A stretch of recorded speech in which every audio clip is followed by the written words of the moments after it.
انہوں نے کہا جی پاکستان کے زر مبادلہ کے ذخائر 4 نہیں 10 ارب ڈالر ہیں اور کمرشل بینکوں کے پاس موجود 6 ارب ڈالر بھی پاکستان کے لیے ہیں. آج جنیوا سے کچھ خبریں بہتر آئی ہیں. جو دنیا نے پلیج کی ہے اماؤنٹ وہ over the period of 3 years آہستہ آہستہ پاکستان کو ملے گی, لیکن کیا اس کے بعد جو ہے ہمیں تھوڑا سا ریلیکس ہونا چاہیے یا ابھی بھی ایک تلوار جو ہے ہمارے سر پہ لٹک رہی ہے ایک اکنامک ڈیفالٹ کی؟ بات کریں گے. شہباز رانا صاحب ہمارے ساتھ موجود ہیں. بہت شکریہ شہباز صاحب ہمیں جوائن کرنے کے لیے. سب سے امپورٹنٹ سوال یہ ہے کہ جو آج یہ پلیجز ہوئی ہیں جب یہ جنیوا گئے ہیں پاکستانی وفد, اس کا کیا موجودہ پاکستان کی اکنامک کرائسس سے ڈائریکٹلی لنک ہے یا نہیں ہے؟ کیا وہ پیسے دھیرے دھیرے آنے سے کچھ ہمارے موجودہ انڈیکیٹرز پہ فرق پڑے گا یا نہیں پڑے گا؟ کیونکہ آبویسلی اچھی بات ہے دنیا ہماری مدد کو آ رہی ہے, لیکن اس کو سپن ایسا دیا جا رہا ہے کہ دیکھیں یہ اتنی بڑی جو رقم مل گئی ہے تو شاید ہمیں وقتی طور پہ کشن ملنے جا رہا ہے. جی بسم اللہ الرحمن الرحیم, آپ کا بہت شکریہ. دیکھیں جو جنیوا میں کانفرنس ہوئی ہے فلڈ سے ریلیٹڈ, اس کا جو امیڈیٹ پاکستان کی اکانومی کے چیلنجز ہیں اس سے ڈائریکٹلی کوئی تعلق نہیں ہے. ایک جو بہت ایک بڑی رقم پلیج کی گئی ہے اسے ایک کائنڈ آف کانفیڈنس تو آپ کو ضرور مل سکتا ہے کہ ٹھیک ہے ابھی بھی دنیا آپ کے ساتھ کام کرنے کو تیار ہے. اس حد تک تو اس کی بہت اہمیت ہے. کیا وہ 8 ارب 10 ارب ڈالر جتنا بھی وہ پیسہ ہوگا, ابھی اس کے اوپر میں حتمی کمنٹ نہیں کروں گا جب تک ہم وہ ڈاکومنٹس میں وہ چیزیں دیکھ نہ لیں کہ پیسہ کدھر سے آیا اور کیسے آئے گا. کیا اس کے فوری طور پر اس میں سے کیا 1 ارب ڈالر بھی پاکستان کو مل جائے گا؟ میرا خیال ہے کہ یہ وہ والا پیسہ نہیں ہے جو آپ کے کرنٹ اکاؤنٹ خسارے کو پورا کر دے یا آپ کو قرضوں کی ادائیگی میں استعمال ہو جائے. یہ جو پیسہ جو فلڈز کے لیے آ رہا ہے وہ ریہیبلیٹیشن اور ریکنسٹرکشن میں استعمال ہوگا. کوئی منصوبہ بنے گا, اس کے اگینسٹ ایک وہ آپ کو کوئی بھی ایک پروجیکٹ اپروو ہوگا, اس کا ایک پورا پروسیس ہوتا ہے.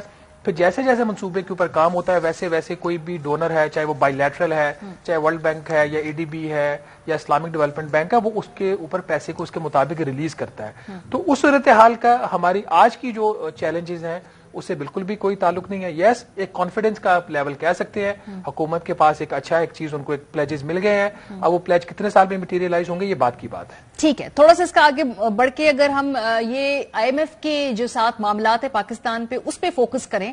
IMF کے پاس جانا تو پڑے گا, یہ انیویٹیبل ہے. ایسا تو نہیں ہے کہ بھائی ہم کہیں کہ نہیں مانتے آپ کی شرطیں اور ہم نے اپنی ہی منمانی کرنی ہے.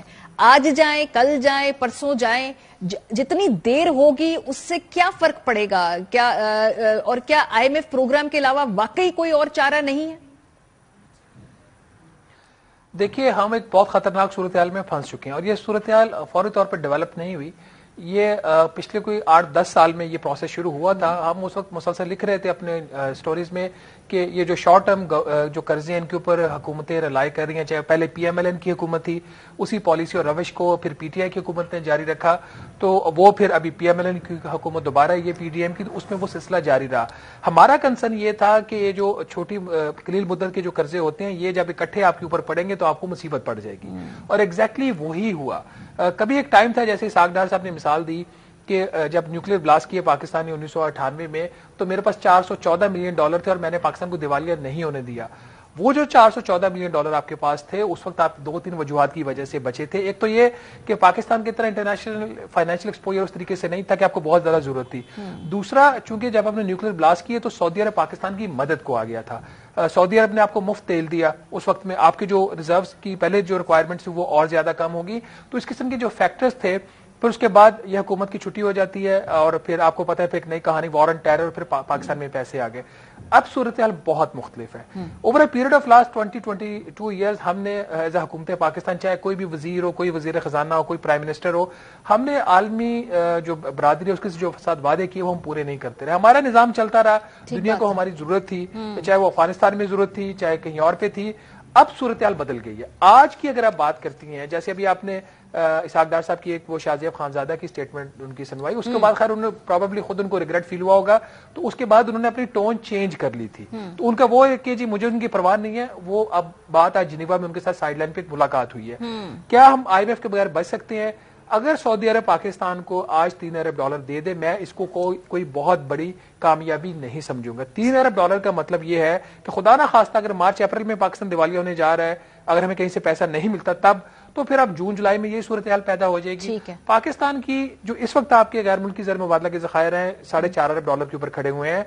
اس کے اس حد تک رکھنے کی جو کہ خطرناک ترین لیول ہے، اس کو اس حد تک رکھنے کے لیے بھی ماہانہ آپ کو $1 ارب چاہیے. تو $3 ارب کا مطلب یہ کہ اگر 7.5 پہ جمپ کر بھی جاتے ہیں تو جولائی میں پھر وہیں کھڑے ہو جائیں گے. ٹھیک ہے. تو لیکن اس وقت آپ کو انڈیکیٹرز کیا نظر آ رہے ہیں؟ ملاقاتیں ہوئی ہیں، سعودیہ کے اندر بھی آرمی چیف بھی گئے ہیں، کل UAE کے اندر وزیر اعظم بھی جا رہے ہیں، آرمی چیف بھی وہاں پہنچے. اوبیسلی یہ اب ایک جوائنٹ ایفرٹ ہے نا جو اکنامک کرائسس کی، اس میں خالی سیاسی جماعتیں نہیں ہیں، ڈائریکٹلی اس میں ماضی میں بھی اور ابھی بھی دوبارہ اسٹیبلشمنٹ کا رول رہا ہے. انڈیکیٹرز کیا آپ کو لگ رہے ہیں کہ کیا ایکسپیکٹڈ ہے کہ سعودیہ اور دبئی، UAE اور پھر اس کے بعد سبسیکوینٹلی IMF جو ہے یہ کہیں نہ کہیں کشن ملنے جا رہا ہے ہمیں؟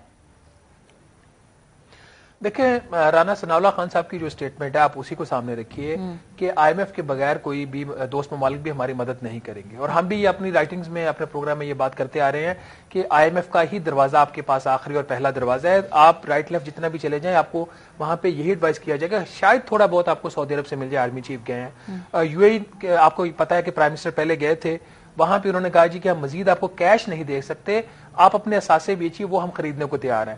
یہ پروبیبلی سپٹمبر کی بات ہے. اس کے بعد ایک نیا قانون بنتا ہے، inter governmental commercial transaction act, اس کے تحت آج تک ایک بھی ٹرانزیکشن نہیں ہوئی. تو میری امید یہ ہے کہ حکومت جب پرائم منسٹر صاحب ابھی جائیں گے دبئی تو ان کے ہاتھ میں کوئی نہ کوئی ایگریمنٹ ہوگا کہ ٹھیک ہے جی ہم آپ کو فلاں گورنمنٹ کی جو کمپنی اسٹاک مارکیٹ میں لسٹڈ ہے اس کے اتنے فیصد آپ کو شیئر اس پرائس کے اوپر بیچنے کے لیے تیار ہیں. اگر یہ نہیں ہوتا تو پھر میرا خیال UAE کا دورے کا ایک ہی مقصد رہ جاتا ہے کہ $2 ارب اگلے 2 ماہ میں ہم نے UAE کو دینا ہے واپس. وہ قرضہ ہمارے سر پہ آئے ہوا، پھر اس کا رول اوور ہو جائے گا. بس آخری راستہ ہے فوری طور پر ریسکیجولنگ کی کوشش ہم کر رہے ہیں، خط لکھ چکے ہیں، ابھی تک ہوئی نہیں ہے. ٹھیک ہے. اچھا یہ ایک اور جو بات ہے وہ ڈالر کی قیمت کے حوالے سے، بیکاز ایک سنگل پوائنٹ ایجنڈا اگر میں کہوں کہ اسحاق ڈار صاحب جب آئے تھے تو وہ میاں صاحب کو بھی یقین دہانی کرا کے آئے تھے کہ ڈالر ہم کنٹرول کریں گے، جو مفتاح صاحب ان کے بقول کر نہیں پائے. اب آپ کو کیا لگتا ہے کہ کیا ڈالر کو فری فلوٹ پہ چھوڑنا پڑے گا، کیونکہ بالکل معاملات اس نہج پہ آ گئے ہیں؟ کیونکہ اب تو پاکستان کے تمام بینکس نے بھی، یہ میں آپ کو اسکرین پہ دکھانا چاہتی ہوں، اناؤنسمنٹ کر دی اپنے کسٹمر کو، کہہ دیا جی کہ چونکہ ہم اوپن مارکیٹ سے ڈالر خرید رہے ہیں تو کنورژن ریٹ وہی ہوگا. 15 دن پہلے تک ایسا نہیں، وہ انٹر بینک ریٹ چارج کر رہے تھے. پرسنلی چونکہ میں نے اس کو ایکسپیرینس کیا ہے، سو اس کا کیا اب آپ کو لگ رہا ہے کہ یہ جو ڈالر ہے یہ فائنلی اسحاق ڈار صاحب کو he has to let go eventually? دیکھیے اگر تو پاکستان چاہتا ہے کہ اس کا IMF کا پروگرام ریوائیو ہو جائے تو ڈالر کو آپ کو مارکیٹ پرائس پہ چھوڑنا پڑے گا. مارکیٹ پرائس کا مطلب یہ نہیں ہوتا کہ آپ اس کو جہاں مرضی لے جائیں، حکومت کا یا اسٹیٹ بینک آف پاکستان کا اس کے اوپر ایک چیک ان اے وے ہوتا ہے. لیکن آج جو ایک ڈالر کا ایک باٹا ریٹ ہے یہ بھی غلط ہے. تو آپ کو ایک درمیانی راستہ اس کا اختیار کرنا پڑے گا. کمرشل بینکوں میں اب یہ پہلے جو کرنسی مینیپولیشن کا ایک اسکینڈل آیا تھا جس کے اوپر آج تک کوئی پینلٹی ان کے اوپر نہیں لگی، ایک نیا کام شروع ہو گیا ہے کہ جیسے اسٹیٹ بینک آف پاکستان نے IMF کے دباؤ کے تحت یہ جو رسپانسبلٹی تھی انہوں نے جو اپنے اوپر لی ہوئی تھی کہ وہ ہر ایک LC جو لیٹر آف کریڈٹ کھلتا ہے امپورٹ کے لیے اس کی پرمیشن دے رہے تھے، وہ کچھ انہوں نے سیکٹرز کے لیے جو رکھا ہوا تھا مخصوص، وہ انہوں نے 29 دسمبر کو پروبیبلی ختم کر دی. تو اس کے بعد وہ معاملہ چلا گیا کمرشل بینکوں میں. کمرشل بینکوں کو انہوں نے ایک پرائیورٹی، ایک ترجیحی ایک لسٹ پکڑا دی کہ یہ 4-5 چیزیں پہلے آپ کریں گے، اس کے بعد آپ کسی اور چیز کے لیے LC کھولیں گے. اب ہو یہ رہا ہے کہ جب کلائنٹ جا رہا ہے بینک کے پاس کہ مجھے ڈالر دیجئے، تو as a matter of fact banks تو پہلے ہی شارٹ ہیں، انہوں نے جو آگے کمٹمنٹس کی ہوئی ہیں اتنے ان کے پاس پیچھے ڈالرز نہیں ہیں. اب 2 چیزیں ہو رہی ہیں، یا تو اوپن مارکیٹ کا ریٹ لگ رہا ہے، اگر کوئی کمپیل کرتا ہے زیادہ تو اس کو وہ دے نہیں رہے. تیسری آپشن پھر ایک اور بھی کام ہو رہا ہے جس کا میں نے اپنے پچھلے پروگرام میں ذکر کیا کہ انٹر بینک کا ریٹ لگاتے ہیں اس کو کاغذوں میں اور ایکچوئل اس کو ریٹ کہیں زیادہ چارج کر رہے ہیں. اب اس میں یہ چیز دیکھنے والی ہے کہ اس کی اکاؤنٹنگ کا ٹریٹمنٹ کیسے ہوگی. تو یہ میرا خیال اسٹیٹ بینک آف پاکستان کو یہاں پہ تھوڑا سا سخت اقدام کرنا پڑے گا. مسئلہ یہ ہے کہ چونکہ حکومت نے آرٹیفیشلی ڈالر کی پرائس کو روکا ہوا ہے، جب خود ایک غلط فوٹنگ کے اوپر ہیں تو یہ پھر کیسے قانون کو امپلیمنٹ کروائیں گے، کیسے بینکوں کو کہیں گے کہ آپ لوگ بہیو کریں گے. وہ کہیں گے پہلے آپ بہیو کرو، پہلے آپ ڈالر کو اس کی ریئل پرائس پہ جانے دو. آج $227 ڈالر کا ریٹ نہیں ہے، آج $237 بھی ڈالر کا ریٹ نہیں ہے. ڈالر کا ریٹ وہ ہے جب آپ $1000 مارکیٹ میں خریدنے جائیں تو آپ کو 260-265 کا ملتا ہے، وہ ڈالر کا ریٹ ہے. تو اگر آپ جتنا مرضی اپنے آپ کو ہم کہیں جی کہ نہیں ہم نے پرائس کو کنٹرول کر لیا، ہم نے نہیں کیا، نہ ہم کر سکتے ہیں. IMF تک پاکستان آئے گا جب ہم 3-4 چیزیں کر لیں گے، جس میں ایک یہ چیز بہت بڑی ہے جو ایک تو آج میٹنگ ہوئی ہے نیتھن پورٹر جو IMF کے مشن چیف ہیں ڈار صاحب کی، ایک پچھلے مہینے ہوئی تھی. اس میٹنگ میں جو ون آف دی جو مطلب کریٹیکل ایشوز تھے جس کے اوپر تھوڑی سی گرمی سردی بھی ہوئی جو میری اطلاع ہے، کہ وہ آپ کا ڈالر کی ویلیو کے اوپر تھا. میرا خیال ہے کہ ساکھدار صاحب کو یا حکومت پاکستان کو اس چیز کو ریویو کرنا پڑے. Eventually he will have to let go اگر I M F programme revive کرانا ہے. بہت شکریہ شہباز رحمان صاحب ہمارے ساتھ موجود تھے. بریک پہ واپس آئیں گے تو ایک فتویٰ سامنے آیا ہے علماء کرام کا دہشت گردی کے خلاف. خیبر پختونخوا کے علماء کیا کہتے ہیں؟ بریک کے بعد اس پہ ہم بات کریں گے. ہمارے ساتھ رہیے. Welcome back. خیبر پختونخوا کے علماء نے فتویٰ دیا ہے اور وہ فتویٰ یہ کہتا ہے کہ اسلامی ریاست کا دفاع کرنے والوں کے خلاف اعلان جنگ ناجائز اور ریاست کی اطاعت کی خلاف ورزی ہے. قانون کی پاسداری سے گریز کرنا صریحاً ناجائز ہے. فوجی جوان اور پولیس اہلکار پاکستان کی حفاظت کرتے ہوئے مارے جائیں تو شہید ہیں. اسلامی ریاست کے اندر فتنہ، فساد، محاذ آرائی اور فساد پھیلانا شریعت کی روح سے جائز نہیں. جو شخص ایسا کرے گا وہ دستور پاکستان سے بغاوت کا مرتکب اور سزا کا مستحق ہوگا. جو گروہ بغاوت کر رہا ہو اس سے لڑو جب تک وہ اللہ کے حکم کی طرف واپس نہ آ جائیں. اور اس فتوے کے اوپر کون کون اتفاق رکھتا ہے یہ نام اپنی ٹیلی ویژن سکرینز پر آپ اس وقت دیکھ سکتے ہیں. شیخ الحدیث مولانا قاری احسان الحق صاحب، مفتی سبحان اللہ جان، ڈاکٹر مولانا عطاء الرحمان، مولانا حسین احمد، مولانا ڈاکٹر عبد الناصر، مفتی مختار اللہ حقانی، مولانا طیب قریشی، مولانا سلمان الحق حقانی، مولانا رحمت اللہ قادری، مولانا عمر بن عبد العزیز، علامہ عابد حسین شاکری، مفتی مراج الدین سرکانی، مفتی شیخ حجاز، مفتی خالد عثمانی، مفتی رضا محمد حقانی اور مولانا عبد الکریم. پروگرام کا وقت ختم ہو گیا. اپنا فیڈ بیک دینا مت بھولے گا. خیال رکھیے. خدا حافظ.